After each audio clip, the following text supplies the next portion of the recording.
Well, hello, my loves. How are you? Happy Sunday.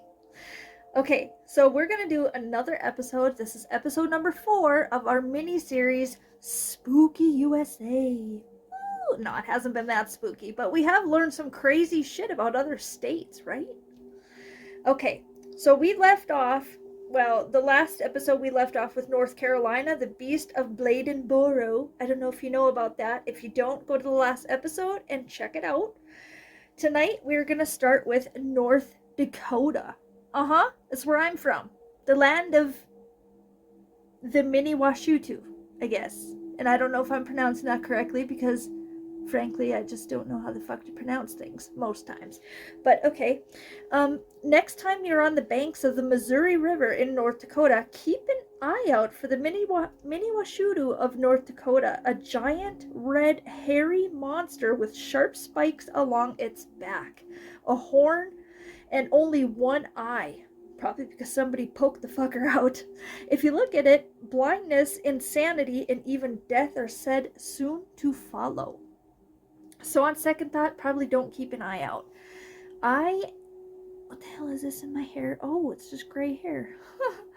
Nice of me to point that out right now. Anywho, so I have never seen the Mini Washudu, if I'm pronouncing that correctly.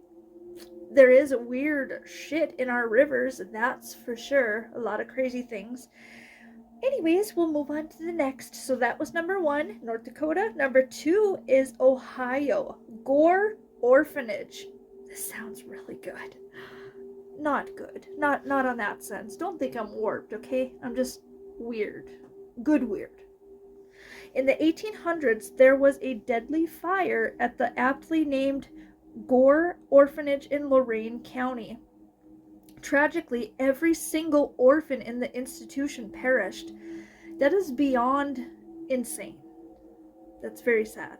Locals say if you visit the site where the orphanage stood, you can still see the ghosts of the dead children, hear them playing, or smell their burning flesh. As much as I love children's laughter, I wouldn't like to see it, from dead children. And also, the smell of burning flesh is one that it's just not a good smell. Okay, we don't make fucking candles for it. Let's just say that. Number 3, Oklahoma, Shaman's Portal.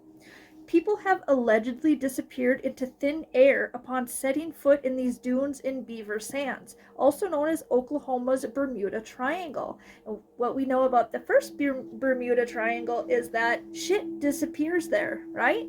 Yeah. It's believed that a UFO crashed here, opening a door to another world. Kind of sounds like a nice place to visit, doesn't it? For me, anyway. It's going on the bucket list. You can bet your ass. Alright, number 4. Oregon, the Bandage Man.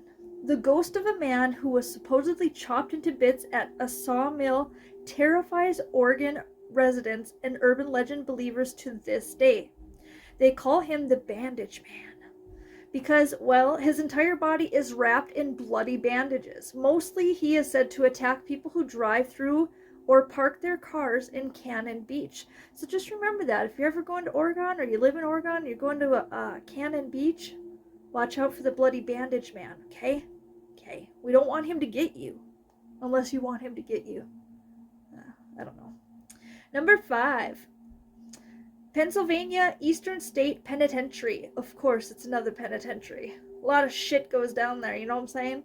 The Eastern State Penitentiary of Pennsylvania is a real place that was shut down due to its exceptional cruelty towards inmates. And of course, those are the places that are going to be haunted. The places where people fucked with each other.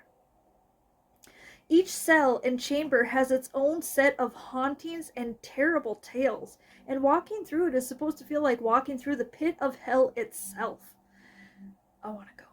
If you're the type who likes to experience the macabre, you can take a tour on Halloween. You must sign a liability waiver before entering, though. That's a bit scary that they want you to sign a waiver. I still want to go. It's going on the bucket list. It just has to. Number 6, Rhode Island Fingernail Freddy. If this sounds familiar, it's because the Rhode Island legend of Fingernail Freddy is supposedly, the inspiration for the Nightmare on Elm Street. In this version, Fingernail Freddy is a wild woodsman with insanely long fingernails who comes out at night to attack campers with his talons.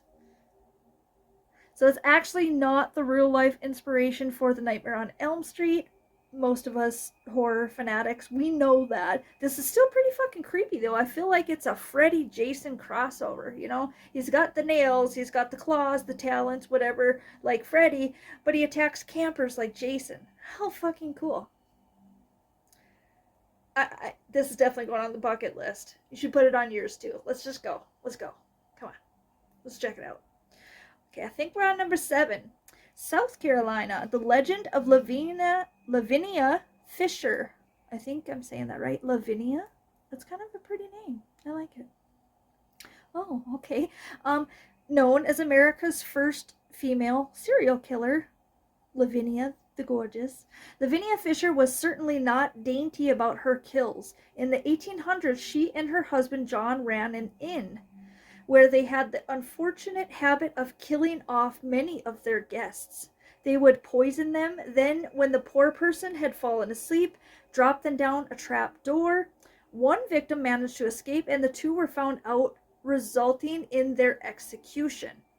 Now, people say the ghost of Lavinia Fisher haunts the Charleston jail where she was executed. That's creepy as hell. Really? That's like... Okay, she's the first female serial killer. Sounds like H.H. Holmes, you know? Well, we'll get into that another time. He was a freaky motherfucker. But this girl, she sounds like him and her, they should have been married.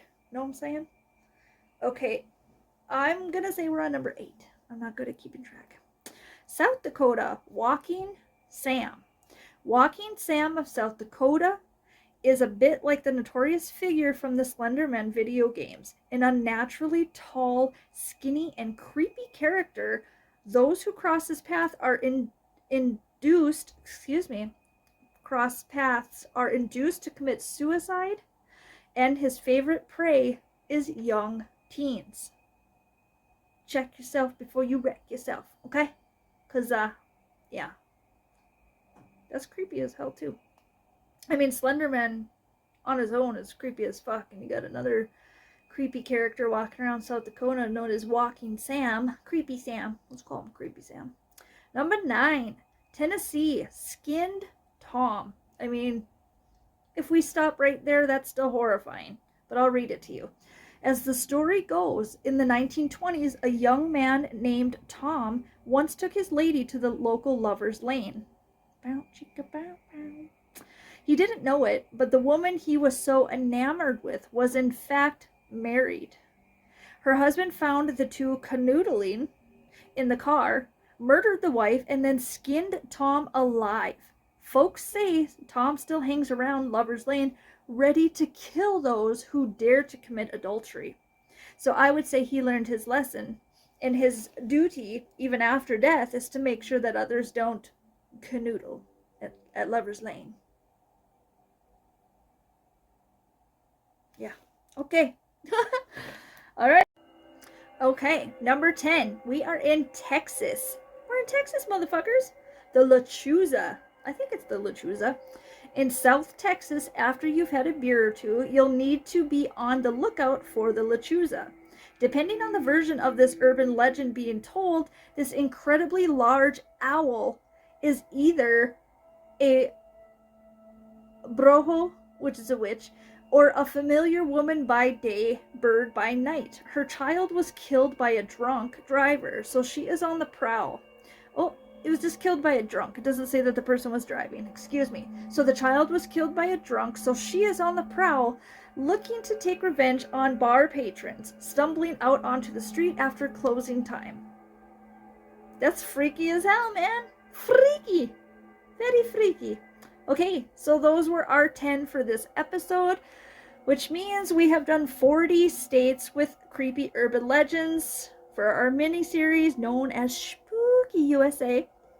We have 10 episodes left, or 10 episodes, 10 states left, 1 episode left. So I should get to that in the next few days and post that, and then we are done with this mini series. And I want you guys to comment below and let me know a topic of whatever, anything pertaining to horror. If you want to do paranormal, true crime, any of it, comment below and let me know a story that you would like me to elaborate on and do an episode on. Okay, well, it's Sunday night. It's the start of a new week. It's hopefully going to be a good one. Here in North Dakota, we got temperatures in the 50s, which is really nice for us. I mean, we're walking around. That's t-shirt weather for us. See, other people, other states, and they got 50s and they're, brr, it's cold. Well, here's us walking around in t-shirts and sometimes even shorts.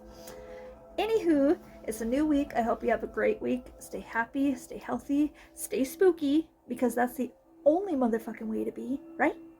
Okay, I love you. Good night.